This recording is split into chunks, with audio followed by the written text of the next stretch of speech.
Thanks, Melanie. Actually, I prepared a message that I'm beginning it. Thank you very much, Melanie, Dr. Melanie, and the Shawshank Museum. We are very indebted to their contribution to our celebration. I didn't find any suitable and best place to get a distinguished lecture to be this place. So thank you very much. We also extend our gratitude to the Macquarie University Center of Egyptology and Abington, Dr. Swada, Kim Swada, who is apologizing for tonight, and we also Dr. Yom for that. The celebration of the 75th anniversary of the Australian-Egyptian diplomatic relation is only 75 years, but the relationship between Australia and Egypt goes beyond. I counted as 110 years since the ANZAC, but Dr. Noor and Melanie said it is more than 200 years, so we take it. Egypt has actually more than 6,000 years of archaeology and history and other things, so we cannot go for this way. So the diplomatic relation is only one aspect, but people-to-people relation is more important for us. And we at the Egyptian community in Sydney, we wanted to use this opportunity to enhance the relationship and friendship between our two countries and two people-to-people activities. So without further ado, thank you again, Melanie, and Shawshank Museum.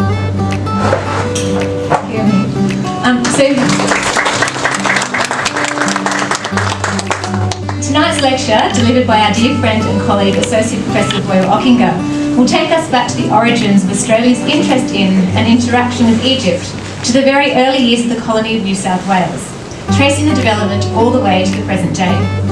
And there is no better person to do this than Boyo, who is one of Australia's leading Egyptologists who taught Egyptology at Macquarie University for more than 35 years, between 1984 and 2020. Boyo studied ancient history at the University of Auckland, graduating with his Bachelor of Arts in 1973, with his Master of Arts in 1975, and went on to study Egyptology and Near Eastern Studies at the University of Tübingen in Germany, where he obtained his D.Phil in Egyptology in 1983.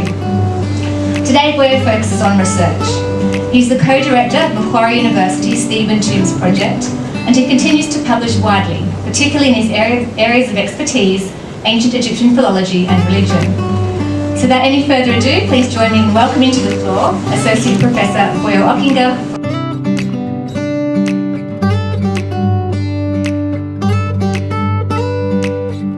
Printed an extensive report of a lecture on Egypt and its people given by Joseph Boardman, the Church of England schoolmaster.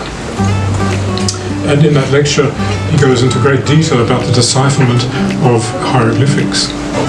On the 7th and 30th of July 1865, the Bendigo Advertiser reported on 2 lectures on Egypt given by the Reverend W.R. Fletcher, the first entitled Egypt and the Nile, the second, The Pyramids of Egypt. Not surprisingly, biblical associations again feature prominently, and of the Great Pyramid at Giza, Fletcher writes, quote, "The monarch Cheops was supposed to have raised it. It was supposed he was one of the shepherd kings spoken of in Scripture. It was different from all the others, for it bore no inscriptions, pictures, or hieroglyphics. All the surrounding monuments were covered with idolatrous representations, but this one was entirely free from them and appeared to have been built when the worship of God was pure." So a rather interesting interpretation of the Giza pyramid, its lack of inscriptions. Returning to Nicholson, he was undoubtedly the most significant person in the history of Egyptology in the 19th century Australia. He was instrumental, of course, as you all know, in the founding of the University of Sydney, and he was the university's first chancellor. He shared an interest in the history and archaeology of early civilizations in general, which was a feature of the mindset of the educated European. In establishing libraries and museums to further the study of ancient cultures such as that of Egypt, the Near East and the Mediterranean, the colonists living in Australia were to be given the opportunity enjoyed by people living in the cities of Europe to learn more of the roots of Western civilization and come under its positive civilizing influence. And this is something that's conveyed very clearly in Nicholson's introduction to a paper that he published entitled On Some Remains of the Disc Worshippers Discovered at Memphis. He's talking about some blocks that he found representing Akhenaten and the Aten.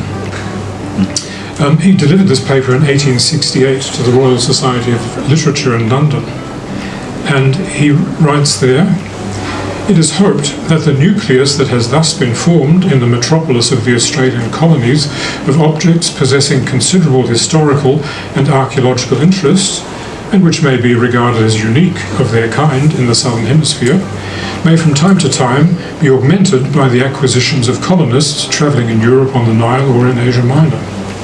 In a country like Australia, where all is new, objects comparatively insignificant in themselves, yet illustrative of the manners, religion and thoughts of those who lived during the earlier periods of the world's history, possess a value and an interest far beyond what would belong to them in European states, where collections of such objects are to be found in all great cities and have been made, regardless of all expense, upon the largest scale."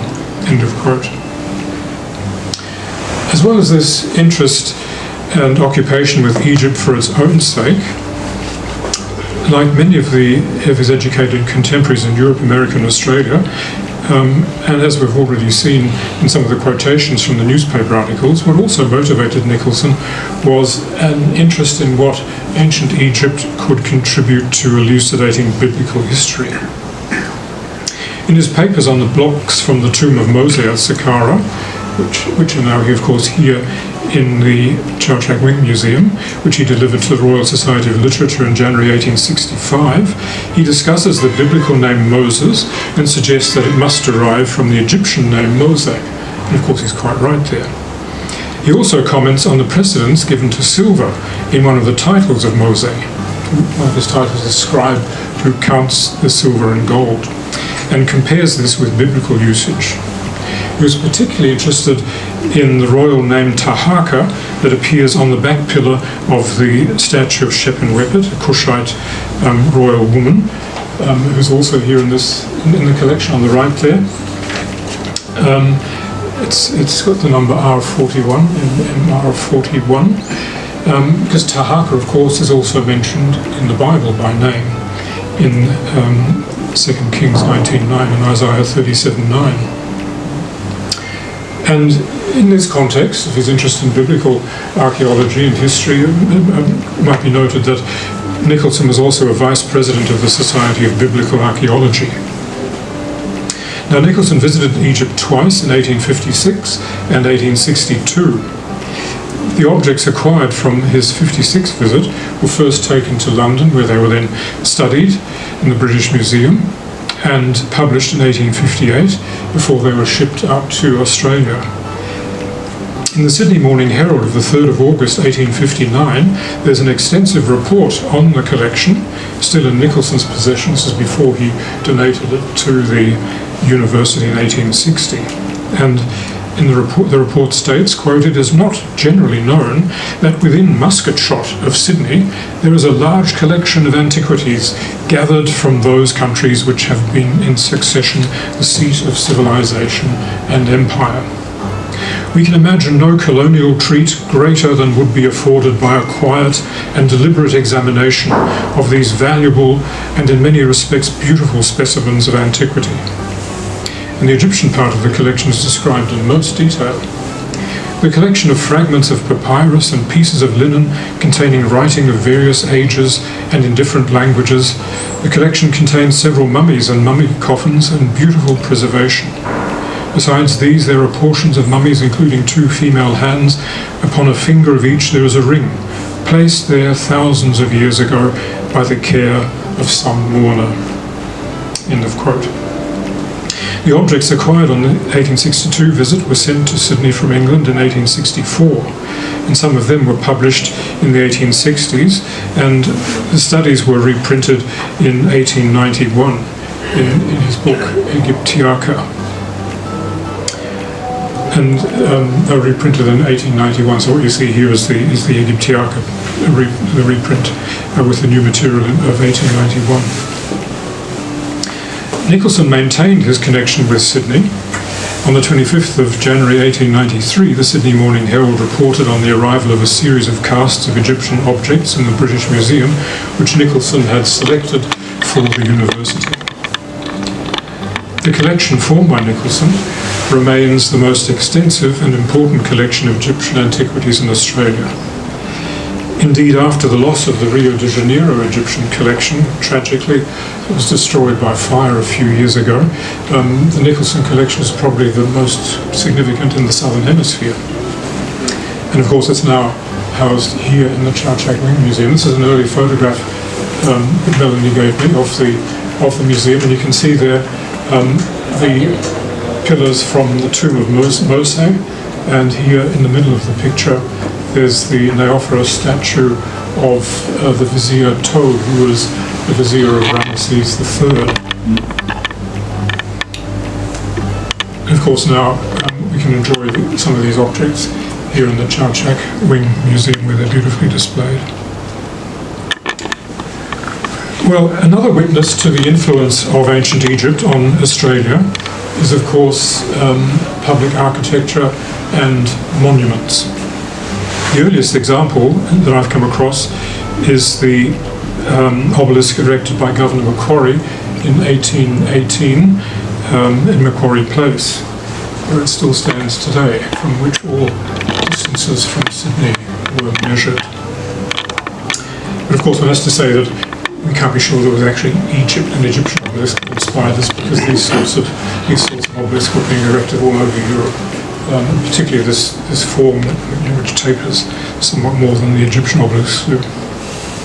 Among the earliest Egyptian-inspired public buildings in Australia, which are representative of the 19th century so-called Egyptian revival, were synagogues. They were built in Sydney in 1841, in Hobart in 1843 to 45, in Launceston in 1844, in Adelaide in 1850. Here's a picture of the Hobart Synagogue, which still stands today. And I think you can see that it strongly echoes P.F. Robinson's Egyptian Hall, built in London in 1812, which housed Belzoni's exhibition of Egyptian objects. Even though the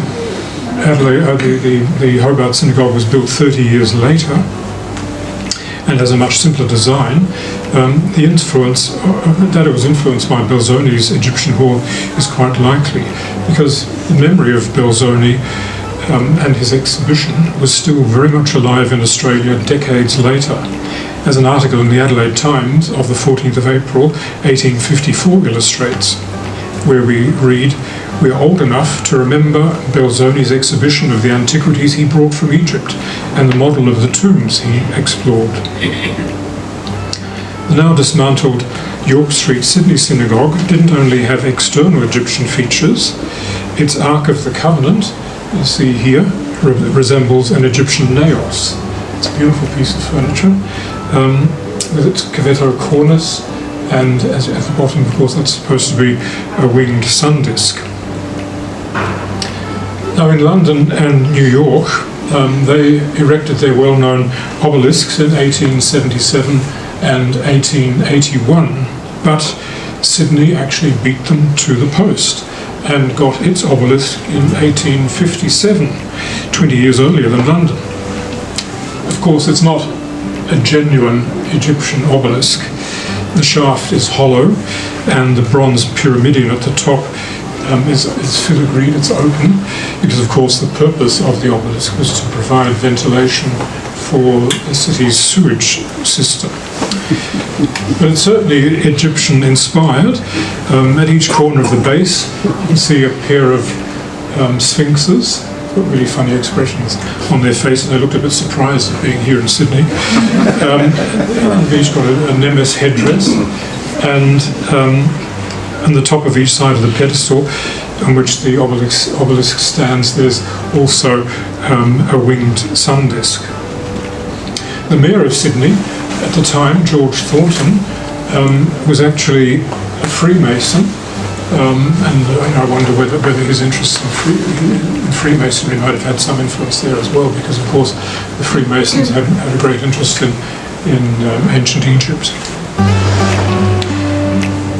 A fascinating early 20th century Melbourne example of the Egyptian revival is the Syme Mausoleum in the Boroondara General Cemetery in Kew, which was built in 1910 for David Syme, who was the owner and publisher of The Age newspaper.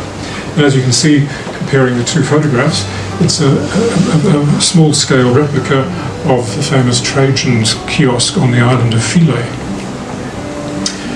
During the First World War,